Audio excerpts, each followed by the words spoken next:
અમરેલીથી મહત્વના સમાચાર મળ્યા છે કે ત્યાં વાકિયા ગામમાંથી ખનીજ ચોરીનો ચોંકાવનારો વિડીયો સામે આવ્યો છે, જેમાં વહેલી સવારે ખુલ્લેઆમ ખનીજ ચોરી કરતા માફિયાઓની હરકત કેમેરામાં કેદ થઈ ગઈ છે.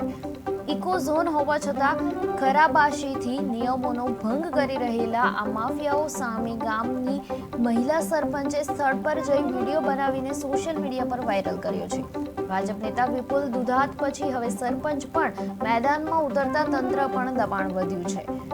વાયરલ થયેલા વિડીયો બાદ ખાણ ખનીજ વિભાગ અને સ્થાનિક પોલીસના કામગીરી પર ગંભીર સવાલો ઊભા થયા છે. દાંતીવાડિયા છે અમરેલી તાલુકાનું વાકિયા ગામમાં હું સરપંચ છું. મારા ગામમાં શેત્રુજી નદી નીકળેલ છે. વારંવાર રેતી માફિયા પણ ડમ્ફર ચલાવે છે, લોડર ચલાવે છે અને મારી પીવાની પાણીની લાઈન ગ્રામજનોની મેન લાઈન તોડી નાખતા છતાં કોઈ કાર્યવાહી થતી નથી. અને મારી એટલી વિનંતી છે કે મારા ગામમાં કાર્યવાહી થાય અને રેતી ડમ્ફર બધાય બંધ થાય.